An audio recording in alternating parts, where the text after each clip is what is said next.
Good evening, student for class 12th. Yesterday I have sent you a video, debenture redemption reserve. Now today that you know that we are going to learn a new chapter.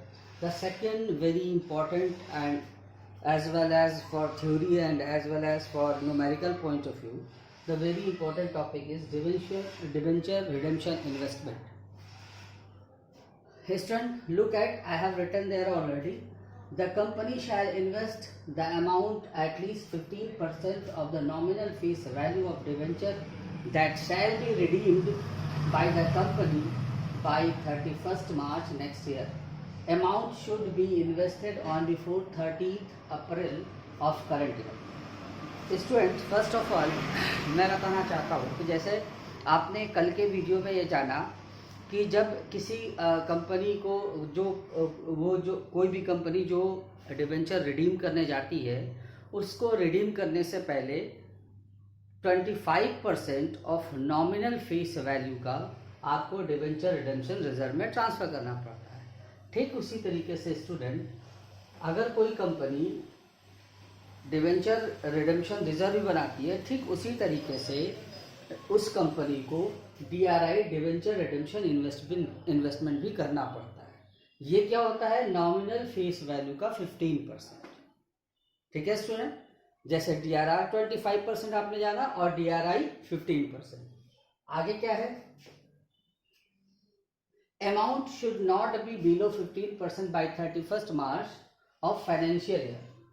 अब देखिए क्या है कि एक example से आपको ज़्यादा clear होगा, मैं बता भी देता हूँ कि अगर सपोज कीजिए कि 31 मार्च 2018 को कोई कंपनी अपना डिबेंचर रिडीम करने जा रही है, तो उससे साल भर पहले 30 अप्रैल 2017 तक उसको DRI 15% कर ही लेना है। और DRI होता क्या है मैंने बताया, बस इन्वेस्टमेंट होता है। ये एक रिडेम्पशन का प्रोसेस है। कम से कम एक साल पहले और 30 अप्रैल तक, मतलब 11 महीना, 1 अप्रैल से 30 अप्रैल खत्म हो गया, तो आपको DRI बना लेना। ठीक है, एग्जाम्पल मैंने एक लिया है। If a company has to redeem 10,006% debenture of ₹100 each। 10,000 debenture है, 100 रुपए का है, मीन्स 1 लाख 10 लाख का डिबेंचर हो जाएगा। ऑन 31 मार्च 2018 को उसको रिडीम करना है। तो क्या है? The amount shall have to invest 15% of 10 lakh. तो 10,000 इंटू 100 करेंगे तो लाख 10 लाख हो जाएगा। 10 लाख का 15% 15 लाख आएगा।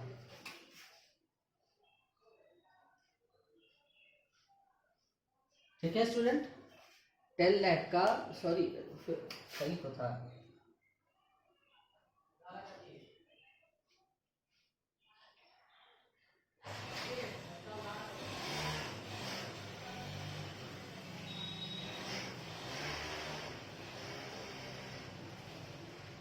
$1,50,000 आए। ठीक है स्टूडेंट, तो देखिए एंट्री क्या बनी? Debenture redemption investment account debit to bank. ये आपने पैसा इन्वेस्ट कर दिया कहीं पे भी, और उस इन्वेस्टमेंट का नाम क्या है? Debenture redemption investment. इसमें इंटरेस्ट भी मिलता है। फिर है जैसे आपने DRR में भी मैंने आपको बताया था कि कुछ चीज़ें एग्जेम्प्टेड होती हैं, कुछ कंपनियां एग्जेम्प्टेड होती हैं, कुछ टाइप्स ऑफ डिबेंचर एग्जेम्प्टेड होते हैं। वो सेम रूल यहाँ पे भी काम करते हैं DRI की कंडीशन में। देखिए, आपको अगर DRR का याद हो तो जितने भी फाइनेंशियल इंस्टीट्यूशन होते हैं जो कि RBI द्वारा गवर्न होते हैं, वो एग्जेम्प्टेड होते हैं। उनको DRR क्रिएट नहीं करना होता। जब वो उस तरीके की कंपनी जो कि RBI से, फाइनेंशियल इंस्टीट्यूट जो RBI से गवर्न होती है, जब वो अपनी कंपनी का डिबेंचर रिडीम करने जाते हैं तो उनको DRR भी बनाने की जरूरत नहीं पड़ती, और वही सेम रूल DRI में भी काम करता है। फिर उसमें भी आपको याद होगा कि बैंकिंग कंपनीज को एग्जेम्प्टेड थी, इसमें भी बैंकिंग कंपनी एग्जेम्प्टेड है। और उसमें भी याद होगा कि DRR जो है सिर्फ और सिर्फ non convertible part of debenture पे लगाया जाता है। Is made only on non convertible, मतलब फुल्ली कन्वर्टेबल या पार्शली कन्वर्टेबल पर DRR भी नहीं बनता था, और फुल्ली कन्वर्टेबल और पार्शली कन्वर्टेबल पर DRI भी नहीं बनेगा स्टूडेंट। स्टूडेंट थोड़ा सा थ्योरी और बची है, wait a while only. Now look at student, I have written here already. The next topic is method of redemption of debenture. मतलब डिवेंचर को रिडीम करने के कितने मेथड होते हैं। देखिए 4 मेथड होता है स्टूडेंट, लेकिन इसमें से आपके क्लास 12 के सिलेबस में बस 2 ही पढ़ना है, वो ये जो ऊपर वाला है, ठीक है। 4 कौन कौन से होते हैं मैं बता देता हूँ। लमसम ऑन मैच्योरिटी, और दूसरा है instalment by draw of lots, ये भी आपको पढ़ना है, ये दोनों आपको पढ़ने हैं। तीसरा है जो कि आपके सिलेबस 12 के सिलेबस में नहीं है, वो है by purchase from open market और बाय कन्वर्जन। बट थ्योरी इसलिए लिख दिया मैंने कि अगर थ्योरी आती है तो आप 4 लिख सकते हैं, ठीक है। कभी कभी एंट्रेंस एग्जाम में किसी यूनिवर्सिटी के बीकॉम के एंट्रेंस एग्जाम में ये पूछ देता है methods of conversion, methods of redemption of debenture, ठीक है स्टूडेंट। तो देखिए नीचे नोट भी इसीलिए मैंने लिख दिया था, by purchase from open market and bye conversion is not in your syllabus, ठीक है। फिर डिवेंचर में बी रिडीम्ड, 2 तरीके से रिडीम्ड किया जा सकता है, out of capital, out of profit. 3 तरीका होता है, एक होता है partially from capital, partially from profit. लेकिन 2 तरीका मैंने इसलिए बताया कि 2 की जरूरत यहाँ पे थ्योरी में जरूर ज़्यादा पड़ेगी। आउट ऑफ कैपिटल का मतलब ये कि company can redeemed without transferring any amount in DRR। हमने आउट ऑफ कैपिटल को DRR जब हम बता रहे थे, जब डिवेंचर रिडेम्पशन रिजर्व का वीडियो बनाया था, तब हमने ये चीज़ बताई थी, डिवेंचर में भी रिडीम्ड, ये तीनों ढंग से मैंने उस वक्त बता दिया था। यहाँ पे थोड़ा शॉर्ट में बस इस पॉइंट DRI के पॉइंट ऑफ व्यू से मुझे बताना है, इसलिए मैं बता रहा हूँ कि आउट ऑफ कैपिटल का मतलब कि अगर क्वेश्चन में ये दिया है कि जो डिवेंचर का रिडेम्पशन है वो आउट ऑफ कैपिटल है, तो समझ लीजिए कि उस कंपनी को डिवेंचर रिडेम्पशन रिजर्व में एक भी पैसा नहीं ट्रांसफर करना है। जो डिवेंचर रिडेम्पशन रिजर्व में 25% ट्रांसफर करने को हमने कहा, वो पैसा नहीं ट्रांसफर करेंगे। किस कंडीशन में? अगर वो रिडेम्पशन आउट ऑफ कैपिटल, ठीक है। लेकिन अगर वो रिडेम्पशन आउट ऑफ प्रॉफिट है तो क्या करेंगे? कंपनी हैज टू क्रिएट कम से कम 25% तो DRR का अमाउंट क्रिएट करेंगे ही करेंगे, और अगर उससे ज़्यादा हुआ तो वो इंफॉर्मेशन क्वेश्चन में दी होगी।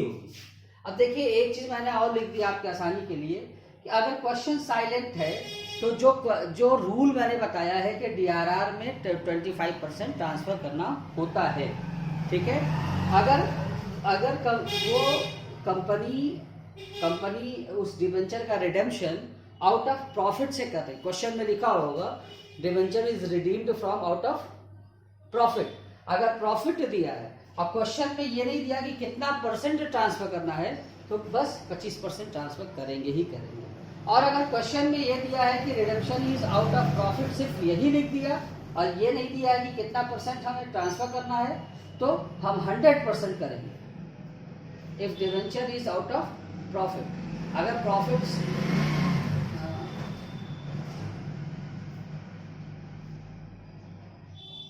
सिर्फ अगर क्वेश्चन में सिर्फ ये लिख दिया कि इफ क्वेश्चन इज साइलेंट, कुछ नहीं लिखा तो 25%, अगर लिख दिया आउट ऑफ प्रॉफिट तो 100% DRR को हम ट्रांसफर करेंगे। और अगर DRR amount is not given, अगर नहीं दिया है कि कितना है कितना नहीं है, जैसे अक्सर अभी क्वेश्चन जब आप प्रैक्टिस करेंगे तो कभी कभी क्वेश्चन में जैसे 8 लाख का अगर DRR बनाना है तो 4-4.5 लाख रुपए का अमाउंट पहले से ही दे रखा है ना, क्वेश्चन में दे देता है। तो आप प्रैक्टिकल प्रॉब्लम पे आएंगे तो भी ये सब बातें ज़्यादा अच्छे तरीके से समझ आएगी, इसीलिए मैंने थ्योरी के पार्ट को वो कर दिया। अब थ्योरेटिकल पार्ट खत्म, अब मुझे बताना है जनरल एंट्री। मैं एग्जाम्पल की जनरल एंट्री इसी वीडियो में बताना चाह रहा हूँ, आप बस 1 मिनट का इंतजार कीजिए।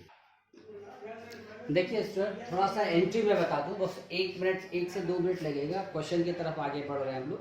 सारी की सारी थ्योरी हो गई। फिर से मैं एक बार आपसे ये कहूँगा कि बहुत ही इम्पॉर्टेंट थ्योरी होती है ये, चाहे DRR की वीडियो में मैंने 15 मिनट की वीडियो में बताया, चाहे अभी 10 से 15 मिनट की जो मैं वीडियो बना रहा हूँ, ये दोनों की दोनों थ्योरी बहुत ही इंपॉर्टेंट है, as well as your class 12th, as for the entrance exams also. Okay student.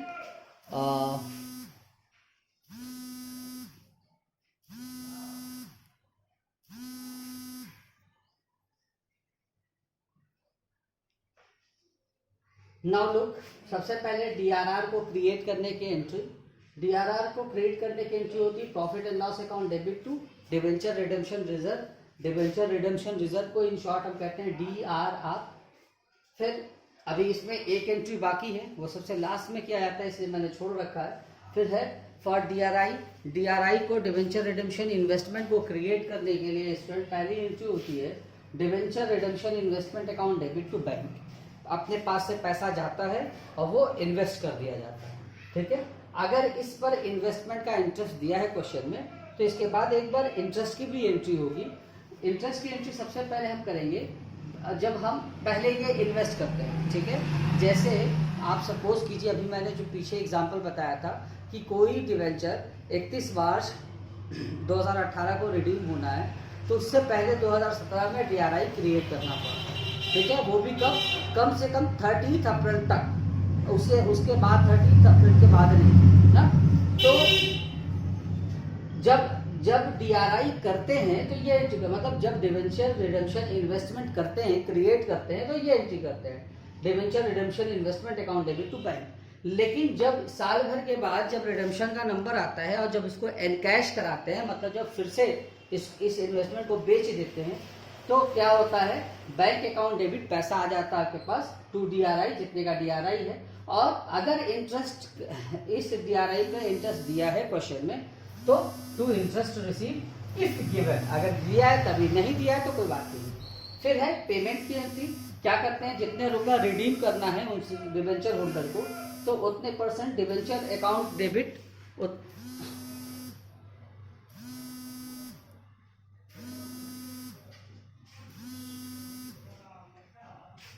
उतना % debenture account debit to debenture holder. फिर ये ड्यू की एंट्री हो गई. फिर debenture holder account debit to bank, payment करने की एंट्री.